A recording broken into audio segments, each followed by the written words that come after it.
All right. So I'm gonna go kind of the same way that you did it. Something simple first. So big things that I collect are Resident Evil, Mortal Kombat are like huge things that I have a big collection of. So I'm gonna go with my Resident Evil first. I couldn't figure out which one to grab out of everything I had back there, so I figured I'd start where I started off, and this is actually my original copy of Resident Evil when it first came out. Ooh, the big box. Ooh, Big those are nice box. boxes. My Babbage's sticker is still on there that I paid $59.99 for it. But yeah, this is where it all started for me, collecting everything that you could think Resident Evil. So that's where we're going to start off with. And then we kind of showed it off, but I feel like show it again. Marvel vs. Capcom 2. It's not the good version of it, but it is a very expensive piece for the PlayStation 2 that I've had for a very long time. My Dreamcast one's better, but it's always weird seeing the PlayStation 2 version because we're like, oh, yes, right, it was on the PS2. It wasn't very good on the PS2, but it was on the PS2 . So I'm What did ignorant. you What's buy what's it, and how much did you buy it for? I bought that probably for $60 when it came out. Okay, decent. Yep. What, A lot of stuff that I'm gonna show I've had since it's not like a lot of rebuy stuff. I did have a video game store myself, but a lot of stuff I just kind of sold. There'd be a couple things that I might show that'd be like, oh yeah, I did get this from my store, but a lot of the stuff is pretty much when I was kind of tiny. This is one of my favorite. So obviously, inside scrolls all that stuff. Zombies Ate My Neighbors is one of my favorite Super Nintendo games, and a lot of people forget. They don't forget now because they had the collection, but the Ghoul Patrol, the sequel to Zombies Ate My Neighbors for the Super Nintendo. Really underrated game. It's not Zombies Ate My Neighbors, but it is kind of cool to see a actual copy of this. So it's kind of something I've had for a while. I have a question about Marvel vs. Capcom, actually. You said that the Dreamcast was the better version, like in your opinion? Yes. Yeah. Yes. Yeah, the Dreamcast played a lot better. It played more true to the arcade. That was the one thing that was different between like the PlayStation 2 and the Dreamcast is that the Dreamcast had more of the arcade hardware, where if you had it on a PS2, you're playing a little bit slower kind of game and a lot of like different the game just didn't play as well. Played, but if you had one or the other, you'd want to play on the Dreamcast. I'm glad I'm not going crazy because I felt that because I ended up buying the PS2 version way later and I was like, this game feels different. It doesn't feel as good. I didn't make the correlation. Yep, it is a lot different. Yep. This is I was just cracking up in things too. So this is actually my 3DS, which is actually fairly expensive now, but I'm a huge Super Nintendo fan, so obviously I had to get one of these. Oh yeah, I absolutely love this 3DS. Got my copy of Chrono Trigger in it. So, but it's modded now, so I have pretty much all games on here except for Chrono Trigger because you can't get a version of that. So let's go to my Dreamcast stuff. Just because they mentioned I love Dreamcast. So just because he mentioned it, we got this in box still with Typing of the Dead. Dude, I'm obsessed with that game. I love Typing of the Dead. Yep. So Typing the Dead in case with the keyboard, everything in there. Got all that other stuff too.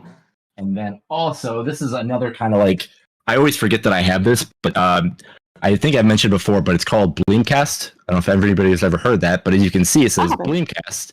But on the very top corner, it says MGS. As we all know, MGS means Metal Gear Solid. So this is a copy of Metal Gear Solid for the Dreamcast.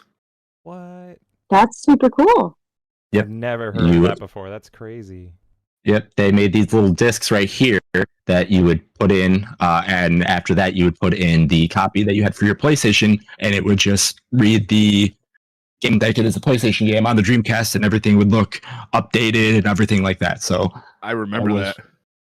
Mm-hmm. They had, I think there's like 4 other games that they did that too. I can't remember off the top of my head. So, but yeah, it's a really cool idea that they did. Again, Dreamcast, you can pretty much copy anything and play off of it. So they kind of got in trouble and got away with it. The worst thing, the thing that killed it, but it was amazing for us. This is kind of my more expensive stuff before I go into a couple other things. But I have not a huge selection of Sega CD stuff, but I have a Sega CD and Tower Power and all that stuff. I didn't want to unhook it and all that stuff. I have that all hooked up in the other room and everything like that. But I decided I would bring 2 games that are very interesting to play and fairly expensive now, but Lunar 1 and Lunar 2. One of my buddies that was supposed to come tonight, this is his all-time favorite game, but he's stuck working. So when he watches the archive later, he's gonna be like, Lunar. Yeah, we got Lunar, we got that for the Sega CD, and then we got. I think I've always wanted this when I went to video game stores, like rental stores and everything like that, because it just looked cool. So I had the Lunar 2 inbox, everything inside of it. So the whole complete books, everything. But yeah, pretty much everything in this thing. So I've had this for a very long time as well, but I absolutely loved it. And then again, as you can tell, I'm the fighting game fan, so I have arcade sticks up the wazoo. This one's right now is just hooked up to my computer because I was playing Street Fighter 6. But customized one right here is a little scorpion yelling at a dog, not says, "Don't make me say it again" to a dog, saying, obviously, "Get over here." Yeah. So that's my little thing. Great. How heavy is that? That looks like. Oh, this got some weight. Yeah. This is the Kwamba Dragon, so this one's a pretty beefy one.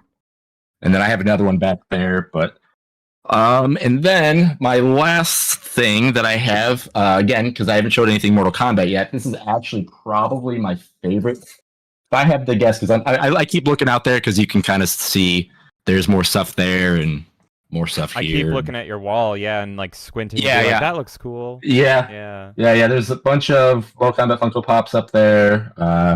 That second thing right there is a bunch of Street Fighter controllers from the Xbox and all that stuff. There's like Ryu, Ken, Akuma, Chun-Li. I got a bunch of Mega Man stuff up there as well. But we go into the last thing. This right here is another arcade stick of MK. Oh my.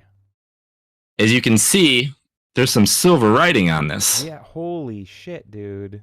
This is signed by everybody from the original 3 games that was in the game or created the game. Wow. So we got I've met all the guys. They're super nice guys. Ed Boons is hiding right over here. See, we got John Vogel up there. He draws Raiden and Goro on everything. Philip Anj, Mr. Shang Tsung himself. Sal Diva, Carlos Pacina. Always cute. We got Jess going up here. But yeah, pretty much you name. The only person that's not on here because I didn't want to bother him is Jeff Tobias. I met him. I didn't have this on me. It was in my car because I thought he was going to be there, but I wasn't sure and I didn't want to hold on to this whole time. But he told me I should have brought it. He would have signed it, but he's the only one that is yet to sign this for me. So I have to plan another trip to find a way to get Mr. Tobias to sign this for me because he is the last one. Right? Yeah.